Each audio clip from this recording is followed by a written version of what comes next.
Ladies and gentlemen, our next speaker will speak on building performance, agility in organization.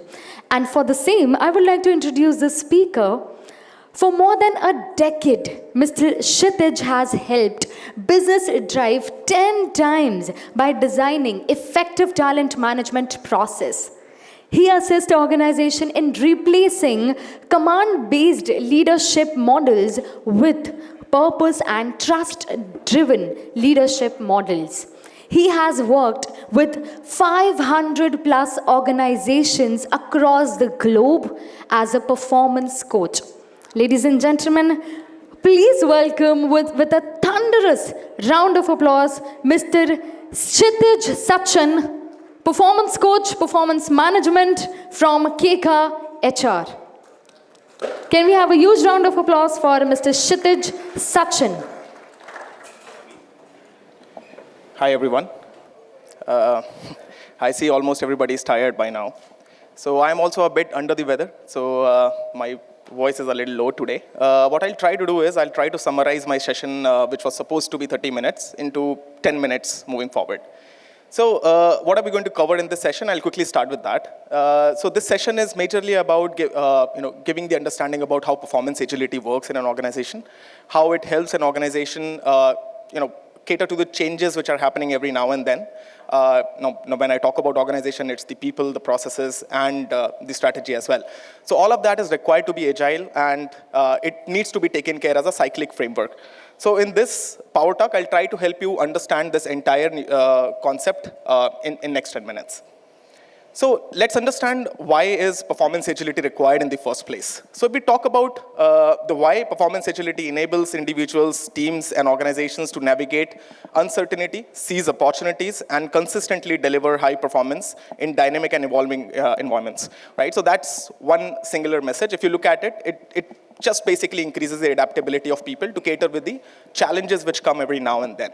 Now, these challenges, again, if you look at the size of the organizations, from startups to the mid-sized organizations to the enterprise, it's everywhere. It thrives into the corners of enterprises. Startups are made out of it, right? So all of that is pretty consistent across all verticals. Now, 4 major reasons which I put across over the screen are the ones which will get encountered, like once you go about doing the performance agility.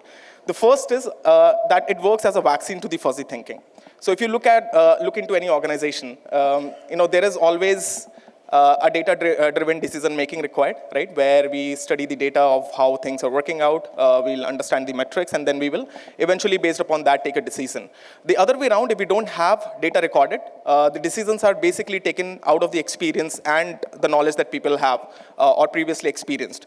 So this is something which is fuzzy thinking. Now, how do we really encounter is that we make people sure, that they are more outcome-driven. They're able to figure out that what are they going after, and then eventually try to solve those problems in a more organized and structured manner. The other aspect of building performance agility in the organization is to increase motivation and resilience in the people. Now, if you look at the challenges today, right, it's a dynamic environment, right? Everything is changing from the set of skills that people require to the, if you look at the degrees today, even the subject matter and courses have changed in that. So in such dynamics where the workplaces are changing like never before, it's very important that people should stay motivated. They should, if a challenge comes, they should take that challenge in a very, in a very healthy manner so that it does not really damage them psychologically. So that is something which performance agility, building that framework in the organization will help you do. That is another reason. The third aspect is improving overall performance. So if you look at performance within an organization, there are multiple aspects of it. There is employee performance, which is largely driven through KPIs or KRAs that people have. There is process related performances, and then there are organization as an entirety. Organization also has a performance which it delivers, and then eventually we assess it in the annual planning meetings itself. So overall, if you look at it, the agility is developed to make sure that all these synchronizations are happening in all the stakeholders' end. Whoever are the actors involved in the entire process, they should be able to take care and counter that in a proper manner. Now, last but not the least is staying relevant. Now, staying relevant, right? Agility, if you look at agility in itself as a word is the ability to adapt in a fast and a streamlined manner. So the reason of adapting is because these changes are, are extrinsic or intrinsic. It could be under our control or it could be something which is coming from external forces. So in such, for such pieces, it is very important that we stay relevant and, the goals and objectives that people are pursuing, the vision that people are pursuing, that should stay relevant to the people over a period of time. Moving forward, I'll try to give you a glance of a big picture, how it looks like in an organization when, if you look at an organization, how the big picture is. So over the screen, you see the big picture. If you look at any organization today across the world, be it a small pizza delivery business to, a business like SpaceX, colonizing the Mars, they all would have a big vision. They all would have a big purpose of being there and doing or delivering something to the community. Now, vision is something which is basically on top of the hierarchy, right? So as soon as the organization start, vision comes into play. We at Keka in the initial phases when we were like 5-10 people in 2014, we used to sit down and we used to brainstorm in terms of what our vision is going to be. There were so many HR tech products already available out there into market, and we ourselves were using few of them to actually solve the problem. So when we started building this, we actually, we were very people-centered. And the entire idea of building this was, we really didn't want to give people a broken up experience. It was required to be done in a seamless manner, and an integrated experience is something that we aimed for. And pretty much if we look at it now, 7 years, 8 years down the line, we have done quite a justice with that vision as a thing. So in this framework, what I would like to explain is that the vision of the organization is something which is long-term and aspirational. And this vision is something which breaks down into a short-term mission. Now, missions are not as long-term as visions. It could be 1 year or 2 year long, where you can actually look at the set of things where you stand right now and where do you want to go or head to. So that is how the mission is going to help you in understanding what is going to be the little or the short-term goals that the organization is going to pursue. Now, once the mission of the organization has been written, largely these missions break down into department level objectives. Now, the vision and mission is displayed, it's out there, it is given to the next chain of leaders, which could be the marketing head, could be sales head, could be CHRO, right? And every single leader out there in the organization is going to take a dig at that vision, that what can they really do in terms of adding value to that vision or mission, or helping achieving that vision or mission in the organization. So that's how the objectives are born. Now, once the department level objectives are framed, are created, we move to the next phase where the KPIs and KRAs are written. Now, KPIs and KRAs are more measurable as a framework. Now, objectives could be something aspirational, something which inspires people to go for, to work for you. Now, while if you look at the KPIs and the KRAs, they would specifically be smart in nature. They have to be specific, measurable, attainable, relevant, and time-bound. We follow these definitions just to make sure that we are able to keep a very constant, measurable track in terms of how we are pursuing our objectives. So once the KPIs and KRAs are defined, we have to link these KPI and KRAs with the right set of metrics which lie into the processes. For the listeners from the startup side of the segment, a lot of times only the metrics are visible. The KPIs, objectives are something which come up a little later. So there is no point of being confused. Whatever framework is missing or lagging, we just need to follow the pyramid and it eventually comes down into the right frame. All right, so now over the screen, what I'm showing you is the goal setting methodologies. So there are n number of goal setting methodologies out there. At least 16 is something which I have read, which includes, the most common ones are the SMART goals methodology, OKRs, MBOs, balanced scorecards. There are other more, like big, hairy, audacious goal is there. There is narrative, commitment, and tasks. So you have to identify what kind of goal setting would be most proper for what set of people, and why is it, those people should be thinking of their goals and objectives in those definitions. So I would quickly like to, if you want to take some time and read these, you can do that. Otherwise, I will just quickly give you a big differentiation between all the different kind of methodologies. Now, SMART goals is more about measuring the performance of people in terms of the key attributes or key performance indicators that people have. OKRs is more about driving the aspirational wants and needs that an individual has in the organization, or maybe the department or organization is trying to do.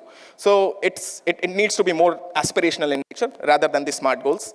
MBOs is again, it's the, if you look at it, MBOs was found by Andy Grove, and then OKRs again is somewhere John Doerr learned it from Andy Grove itself. So same kind of methodologies. Management by objectives again follows definition of objectives, which are directly strategically aligned with the vision of the organization. The fourth one, the balanced scorecard, is an enterprise-grade goals methodology where you identify the most important strategical objectives that the organization has, or the pillars of the enterprise that you have built, and then you ask people to set KPIs or KRAs in a balanced manner so that there is a at least bare minimum amount of balance available in terms of the goals that you're pushing forward. So this could include some of the pillars that I mentioned here, is like the financial pillar, the customer, internal processes, learning and growth, right? So these are some of the things which will help people write objectives in the right set of pillars and making them grow holistically in the organization. All right, so before I come to performance agility, one important aspect that I would like to explain here is the OKRs. Now, OKRs is in my opinion, I would consider as the most agile framework of goal-setting methodology, where there is a constant amount of brainstorming required at every individual end to understand that how and what are they there for in the organization. So when the organization has a vision and a purpose, and you have a certain set of skills, experience that you have over the period, which you have learned over a period of time, how will you contribute with your power into completing those missions and visions in the organization? So OKRs is a simple goal-setting methodology introduced by John Doerr in 1998 to Google, while he was looking for investing into Google by about 15% of it. And in OKRs, the most important aspect is that while you write your goals or your objectives are referring to what you want to accomplish, while at the same time the key results are the measurable side of it. Like if I'm going to, I'll take a simple example. I want to lose weight. Now this is my objective. I can make it more precise by writing it. I want to lose weight by 5 kgs, going 1 hour of gym every day, right? Which will make it in a SMART definition. While on the other hand, the key results will be the measurable items which will help me achieve my objective. Now that could be, again, I need to go to gym every day is one, right? The another key result could be more realistic, that I need to find a slot for tomorrow where I could actually go to gym, right? So that's another key result. If you look at the failures of OKRs, this is one common thing, that when we push for KRAs and KPIs, we do not take the real challenges which come across to people in their lives. So, in my example of losing the weight, if we look at the picture, usually the people will fail at the day one. When they set the goals of losing the weight, the first day itself, they will not be able to do the set of things which are required to get started with it. So OKRs is more holistic in nature, more aspirational in nature, where there is a constant amount of why that you have to think. That why am I doing this? I want to achieve this, but why? Right? So OKRs will actually create more leaders into the organization, more self-accountability into the organization, where people would be able to drive more effectively what they want to achieve in their careers or in their lives as well. So over here, I have framed up a 4-step performance management framework, which can holistically look at the entire organization's journey in terms of performance management. So largely, there are 4 phases of performance management. The first phase is performance planning, where we typically do 2 steps. One, identify what matters for everybody, right? Now, it could be for the organization, it could be for the department, it could be for the individual. So we identify what matters. And when I say what matters, right, if you look at an employee performance, there are largely 3 important attributes in an employee performance. There are the set of goals that employee have to pursue, the KPIs, the numbers that they need to achieve to justify their job. The second aspect is the set of competencies, right? It could be, bifurcated down into core competencies, job-specific competencies, and so on. But the second aspect, the second framework of which helps employee achieve or do more is the competency framework. And the third and the softer framework is the values framework, which talks more about, the behavioral attribute of an employee in terms of probably the discipline or punctuality, right? So these are some of the attributes which are also attributing in terms of how you will perform in your career. So when I say identify what matters, we have to identify the right set of frameworks for every single designation in the organization, and we have to make a recorded framework out of it. Once we have done that, we will also identify and map business function related or department related KPIs or metrics which are there, and make sure that it becomes more measurable in terms of tracking it down in future. So once the performance planning phase is done in the organization, the ideal time, again, depends upon the type of business that you have. If you are, most of the businesses do it with the financial year. If you look at the educational institution, they might go with the calendar year. Some of the organizations do it with the beginning of the year, right? Because they think of that, whatever is auspicious for you, for your organization, is the best time to do it. Now, once performance planning has been done, the second important aspect of performance management in the organization is the goals monitoring. So none of the goals will ever be achieved if we don't revisit them. It is very important that we cyclically check, are we making any progress in terms of achieving those goals? If you look at the other side of the picture, the managers and the team leads are basically having a job just to do this in a more efficient or effective manner. So from that standpoint, we have to create, in the goals monitoring phase, if it's possible, we have to create certain tracking dashboards where very effectively people could understand what amount of progress is being done in what aspects of employees' performance, and building a continuous process of checking in, where people can feed in their progress, managers can check out if the progress is right or not, and those aspects can be done.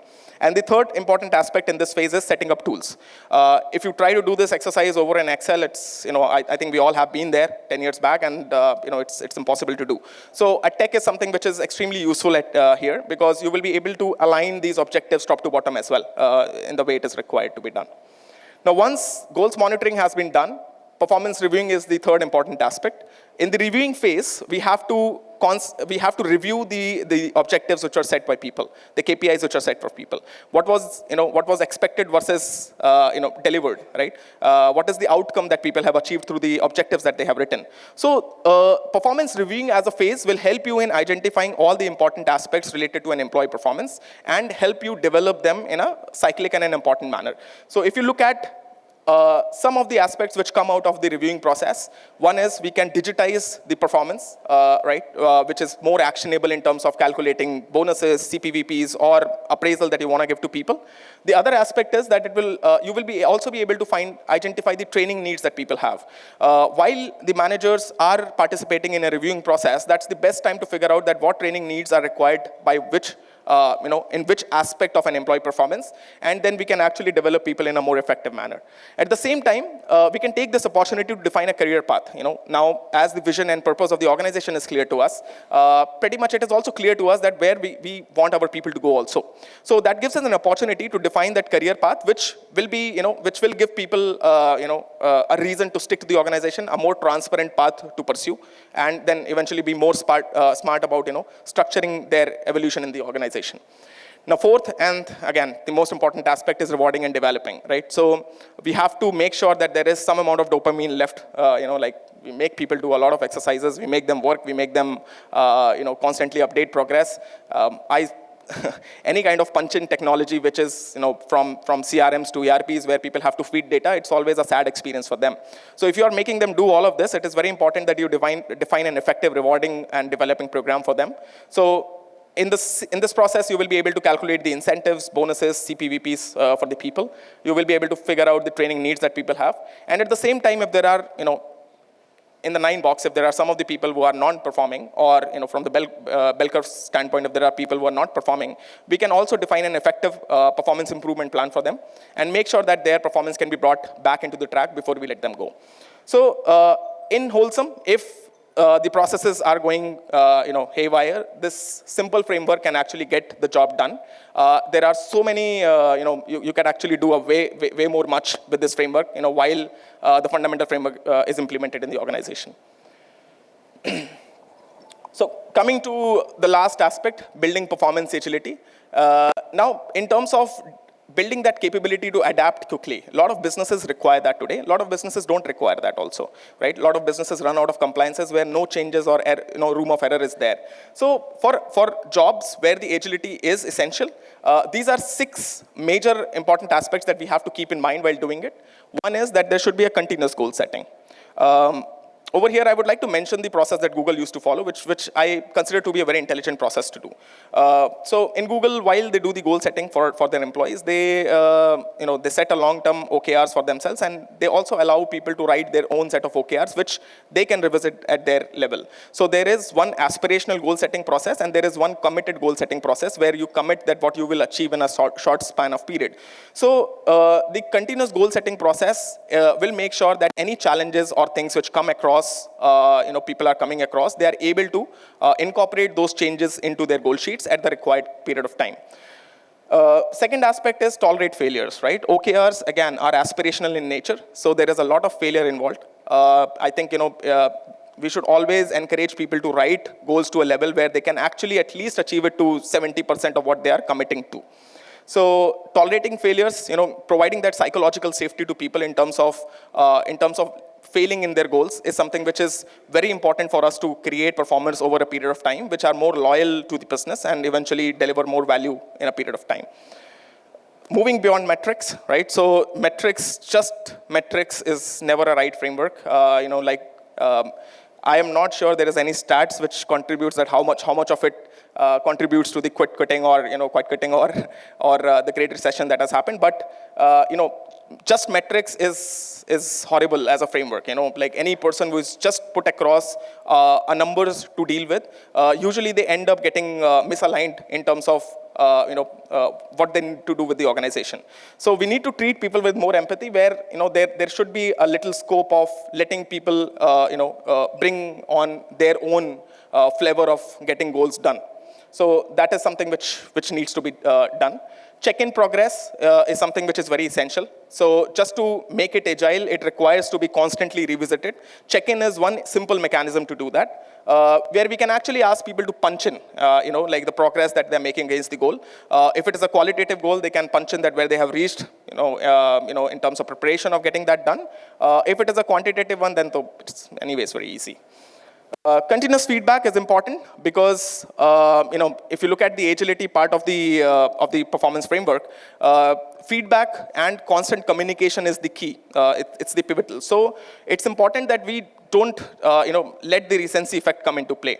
While typically manager will remember just last 2 months or 3 months of employee performance, this is one framework which will help people to remember all the important aspects, across the year that have happened. It could be an appreciation, it could be an area of improvement for them, or it could be something which could be a blunder. So recording all those aspects about their feedbacks is something which can actually help you in controlling the recency effect down and helping people be more continuous in terms of doing their goal settings. So finally, recognizing and rewarding is very important. If by any means the rewards, whatever rewards and recognition you are bestowing upon people, we need to constantly go back and check the quality and outcome of it. Pulse surveys and all are great to have, to arrive to that conclusion. And there are a lot more effective, methods also, one-to-one meetings or grievance redressal meetings, and those can actually help you in getting these things stabilized in a more effective manner. So this was a quick talk on performance agility. As my time's up, we're going to wrap it up here. Thank you very much, everyone, for listening. Thanks. Thank you. You are indeed a master at your craft. Thank you so much. And I would request Mr. Aniruddha Singh, CHRO, HCC India Limited, to join us on the stage and felicitate Mr. Kshitiz Sachan.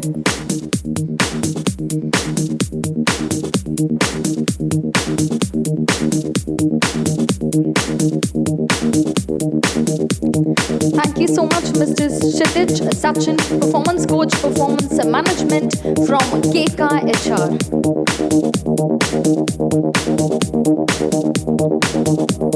HR.